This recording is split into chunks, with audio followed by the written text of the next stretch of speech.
The Galactic Communication Network had never encountered such a profound philosophical statement as absolute silence. For 17,000 years, the subspace frequencies had buzzed with the intellectual masturbation of 100 civilizations, each desperately trying to prove they were the most enlightened species in the cosmic neighborhood. The Vorthok transmitted their interpretive dance poetry about quantum mechanics.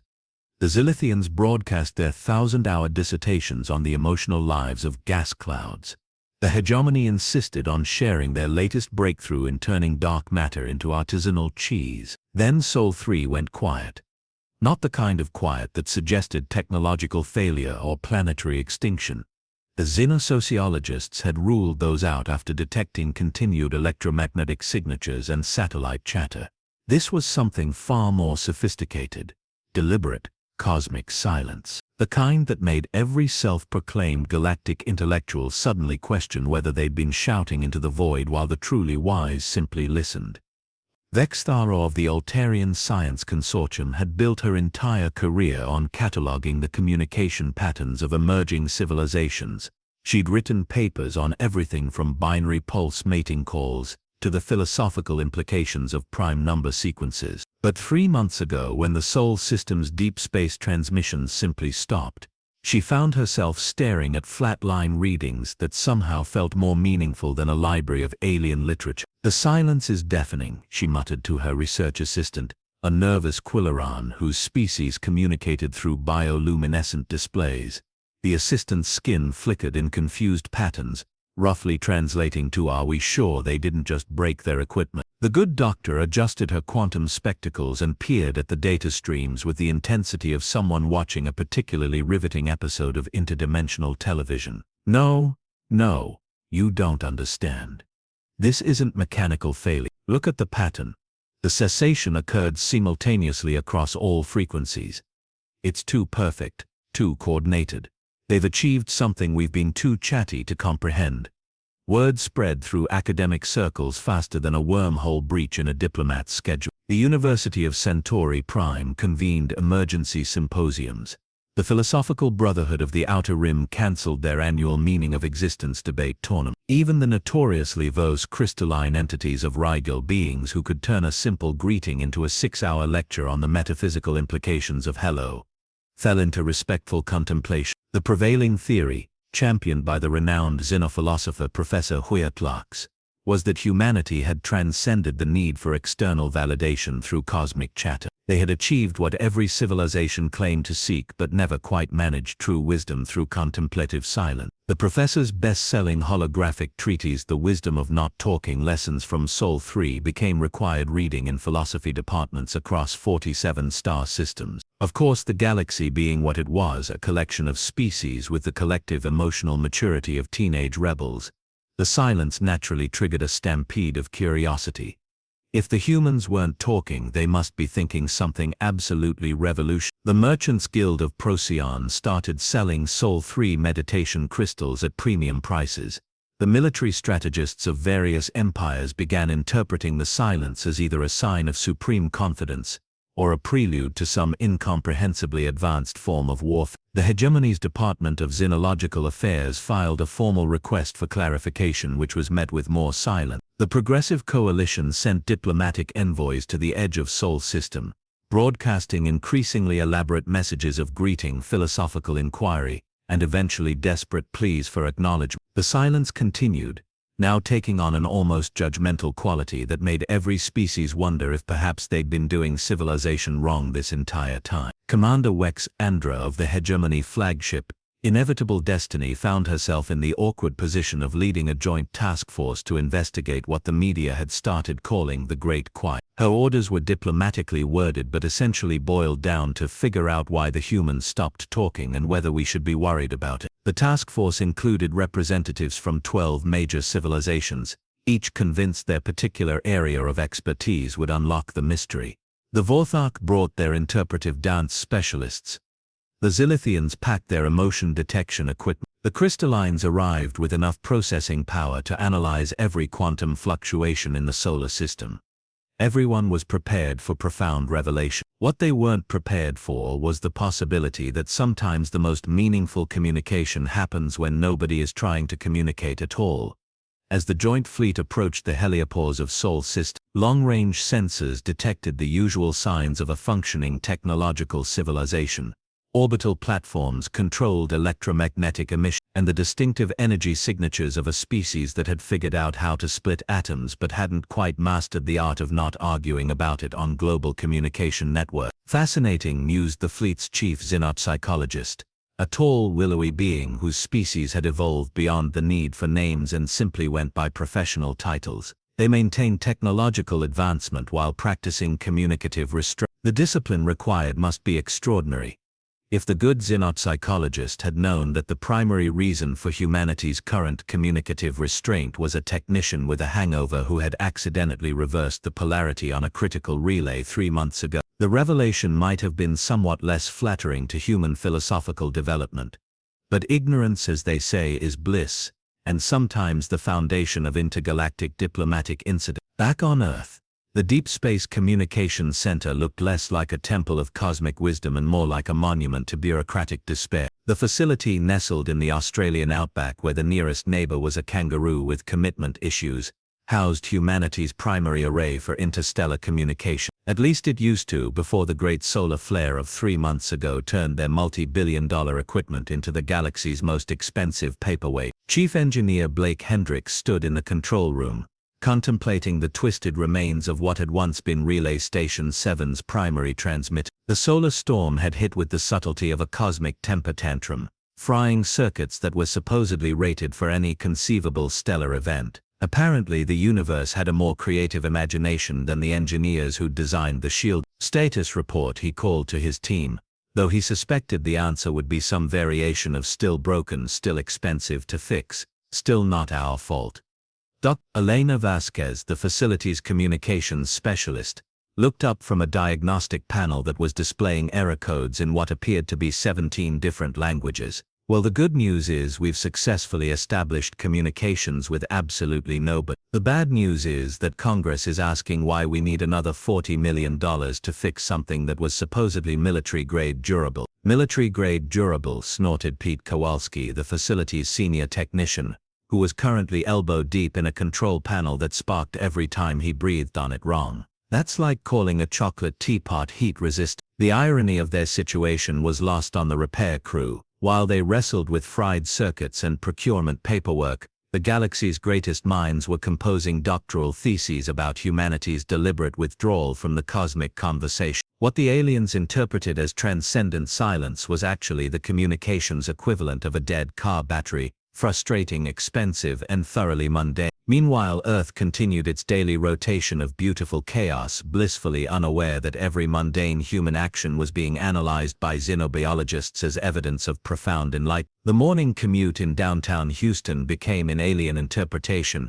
a coordinated meditation on the futility of individual desires. Traffic jams were seen as collective exercises in patience and spiritual endurance. The fact that humans had by sheer coincidence stopped answering their cosmic phone right when the Galactic Census Bureau was trying to update humanity's entry in the Encyclopedia of Sentient Species only added to the mystery. The Bureau's automated systems had been pinging Earth's communication array for weeks, receiving nothing but the digital equivalent of a busy signal. To alien minds, this suggested humans had evolved beyond the need for external validation, a concept so foreign to galactic civilization that it sparked philosophical revolutions on 17 worlds. Amara Okafor, Earth's Director of Extraterrestrial Relations, was currently in her office trying to explain to a room full of government officials why her department's budget couldn't be cut just because nothing was happening. She'd been having this conversation monthly for the past 2 years, ever since humanity's last confirmed alien contact resulted in an awkward exchange about trade agreements and a mutual decision to maybe circle back on this later. The thing is, she explained to a collection of suits who looked like they'd rather be anywhere else,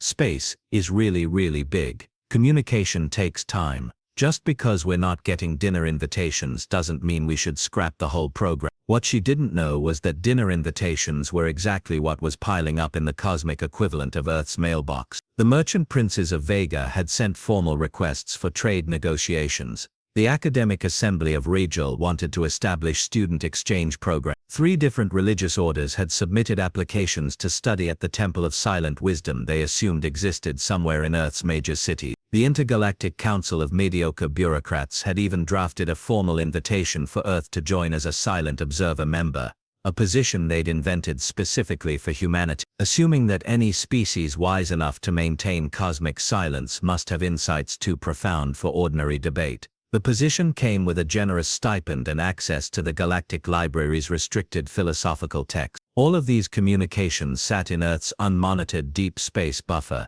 accumulating like cosmic spam, while humanity remained gloriously oblivious to their growing reputation as the galaxy's accidental Zen masters. Back at the communications center, Hendricks received an update from his team that somehow managed to be both encouraging and deeply frustrating. "We've got good news and bad news," announced Dr. Vasquez, consulting a tablet that seemed to exist primarily to deliver disappointing status reports. "The good news is we've identified the problem. The bad news is, fixing it requires parts that apparently don't exist anymore, because the manufacturer went out of business last year." "Of course they did," Hendricks replied with the weary resignation of someone who'd spent 20 years watching critical infrastructure held together by hope, budget constraints, and the occasional miracle. "Let me guess they were the only company that made those specific components." They were bought out by a defense contractor that classified the technology and then promptly forgot they owned it. Pete looked up from his control panel, which had started smoking in a way that suggested either imminent breakthrough or complete catastrophe. "I could probably jury-rig something with components from the backup array and some creative rewiring. It won't be pretty, but it might work long enough to send a 'we're still here' message." The beautiful irony was that this conversation, a perfect example of human pragmatism, creative problem-solving, and willingness to admit when things went sideways, was exactly the kind of authentic wisdom the galaxy was desperately hoping to receive from Earth. But since the transmission array remained as functional as a submarine with screen doors, this pearl of practical wisdom remained trapped on a small blue planet where fixing things with creative rewiring was considered standard operating procedure rather than transcendent philosophy. Outside the facility, the Australian sun beat down on a landscape that had witnessed everything from ancient Aboriginal traditions to modern technological hubris. If the rocks could talk, they might have mentioned that wisdom often comes not from knowing all the answers, but from being comfortable with the questions. They might have added that sometimes the most profound thing you can do is admit you're making it up as you go along. But rocks, unlike humans, are naturally silent, and therefore, according to current galactic philosophy, probably much wiser than anyone gave them credit for. The moment Pete's creative rewiring managed to coax a single, garbled transmission from the communications array was precisely the moment Commander Wexandra's fleet achieved optimal positioning around Earth's moon. The timing was so perfectly catastrophic that future xenohistorians would spend decades debating whether it was cosmic irony or evidence that the universe had a particularly twisted sense of humor. The first signal Earth had managed to broadcast in 3 months was Pete's triumphant "holy hell, it actually worked," followed by a string of profanity that would have made a space pirate blush. This was not the profound cosmic greeting the assembled alien dignitaries had been expecting. Aboard the flagship Inevitable Destiny, Commander Wexandra found herself in the uniquely awkward position of trying to interpret whether humanity's first words to the galaxy in months were a test of some kind. Her crew of xenolinguists huddled around their translation matrices, furiously debating whether holy hell was perhaps a reference to some previously unknown Earth theology that combined sacred reverence with geological formations.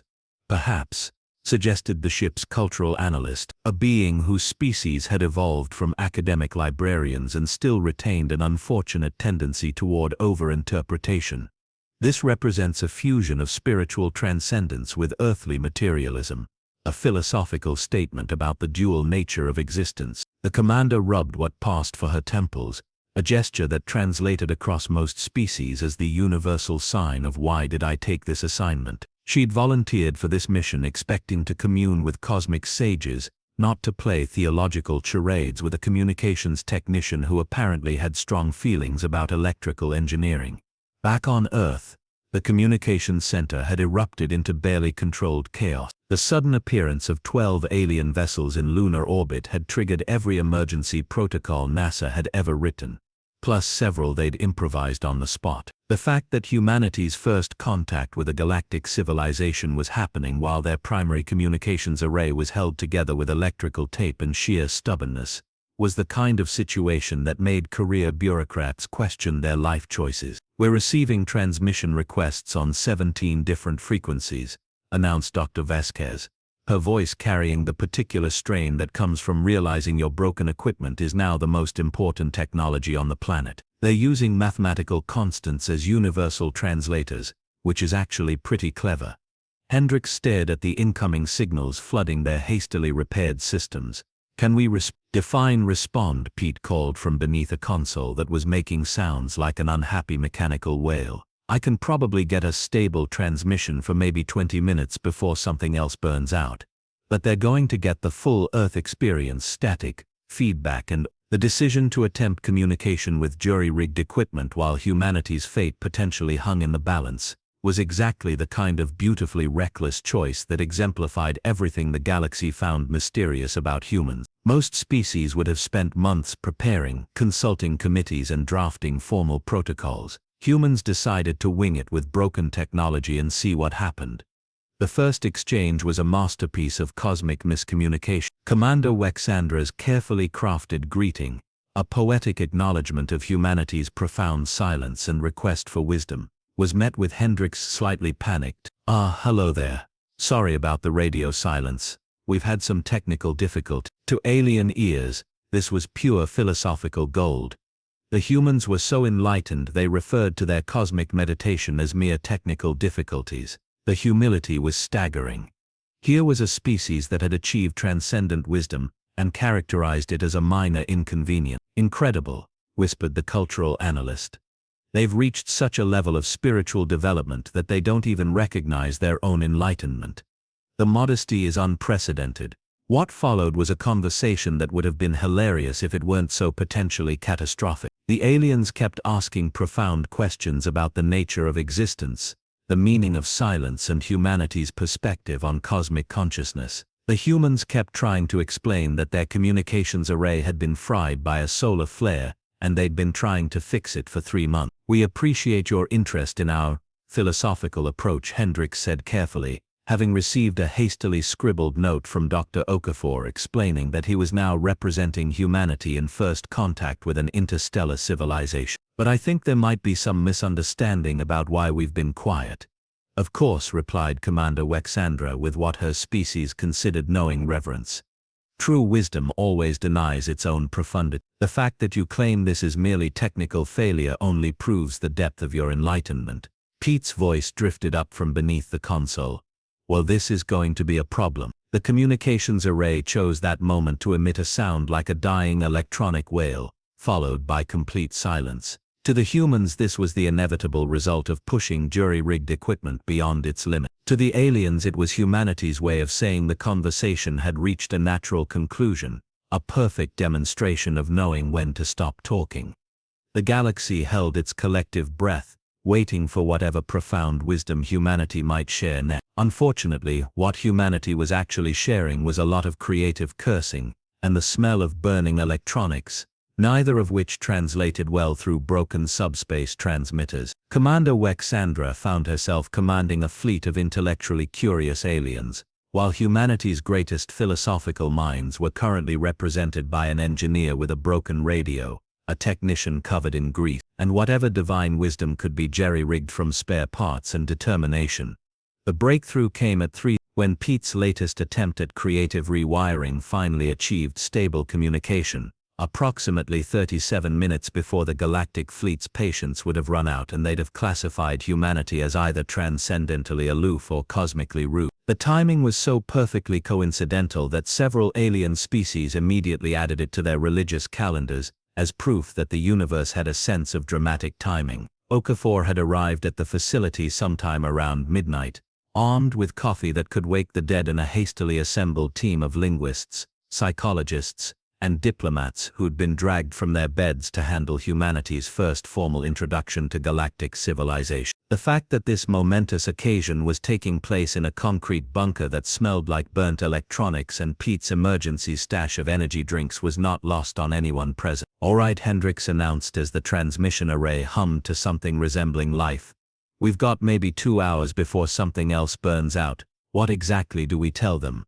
The question hung in the recycled air like an existential crisis, looking for a place to happen. Here they were, humanity's impromptu representatives to the galaxy, and their collective expertise consisted of fixing broken things, explaining why budgets never covered what actually needed fixing, and making really strong coffee at ungodly hours. Okafor consulted her hastily prepared notes, which mostly consisted of "don't start an intergalactic war and be polite." The diplomatic protocols for first contact had assumed humanity would be the ones making contact, not explaining why they'd accidentally been ignoring cosmic civilization for 3 months. "We tell them the truth," she decided with the kind of clarity that only comes from severe sleep deprivation and the realization that lying to advanced alien civilizations probably wouldn't end well. "We're not cosmic sages. We're just people who broke our phone and couldn't figure out how to fix it without congressional approval."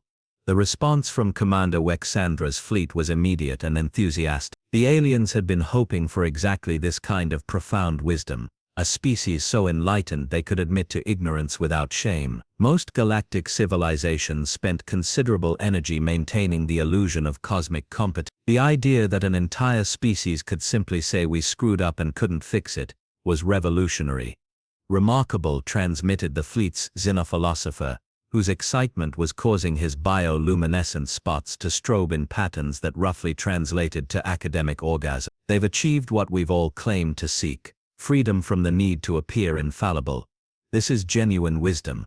What followed was perhaps the most surreal diplomatic exchange in human history. The aliens peppered Earth with questions about humanity's approach to embracing failure as a path to enlightenment. The humans tried to explain that they weren't embracing anything. They were just trying to get their equipment working again and maybe avoid getting fired.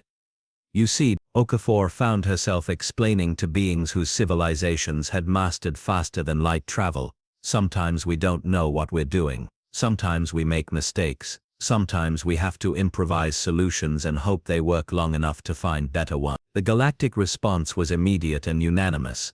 This was the most profound philosophy any species had encountered in millennia. The concept that wisdom might come from admitting ignorance rather than claiming knowledge was so alien to galactic culture that it triggered paradigm shifts across 47 star systems.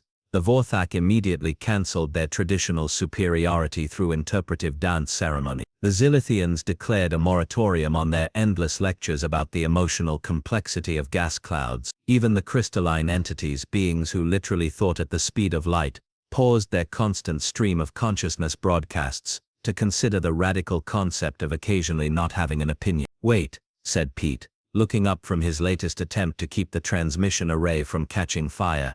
"Are you telling me that all this time the galaxy's been waiting for someone to say I don't know?" Commander Wexandra's translator rendered her species equivalent of laughter, as something between wind chimes and a garbage disposal having an existential crisis. "In essence, yes. We've been so busy proving our intelligence that we forgot the value of admitting our limitation." The practical implications hit the galactic community like a philosophical meteor. If humans could achieve cosmic significance by admitting they didn't have all the answers, what did that say about civilizations that spent centuries claiming they did? The University of Centauri Prime immediately revised its curriculum to include applied ignorance studies. The hegemony's Department of Absolute Certainty was quietly renamed the Department of Reasonable Assumptions. Okafor found herself accidentally becoming humanity's first interstellar philosopher by simply explaining how government funding worked. "We have to write reports justifying our budget every year," she told the assembled alien intellectuals, "even when the honest answer is space is complicated and sometimes stuff breaks." The aliens were taking notes. Within hours, the concept of administrative honesty had spread across the galactic communication network faster than a computer virus in a Windows. Species that had spent millennia crafting elaborate justifications for their cosmic importance suddenly found themselves experimenting with the radical notion of simply admitting when they didn't understand something. The merchant princes of Vega issued their first honest advertisement in recorded history. Our products are pretty good, but probably not life-changing. Sales increased by 340% within a standard galactic. The Academic Assembly of Rigel published a paper titled, "We're not sure what we're talking about either, but here are our best guesses." It became the most downloaded scholarly work in galactic history. As the communications array finally achieved something resembling stability, Hendricks realized that humanity had accidentally solved a problem they didn't know existed. The galaxy hadn't needed more wisdom. It had needed permission to admit it didn't have all the answers. So he said to the assembled alien fleet, "I guess we should probably mention that we've been trying to call you back for 3 months, but our equipment kept catching fire." The resulting cascade of alien laughter rendered through 17 different translation protocols as everything from musical harmonies to what sounded like cosmic hiccups nearly overloaded Earth's newly repaired communication system. In the end, humanity joined the galactic community not as silent sages or cosmic philosophers, but as the species that had accidentally taught the universe that sometimes the wisest thing you can say is, "I have no idea what I'm doing, but I'm trying my best." The Intergalactic Council immediately voted to establish Earth as the official department of realistic expectations, a position that came with a generous budget for equipment repair and all the coffee they could import. The greatest irony was that Earth's 3 months of forced silence had taught the galaxy something humanity had known all along.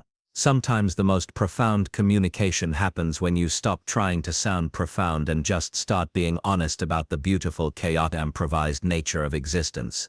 Pete, still covered in grease and surrounded by sparking electronics, summed up humanity's contribution to cosmic philosophy with characteristic eloquence. "Well, that worked out better than expected." The galaxy for once had no argument with that assessed challenge.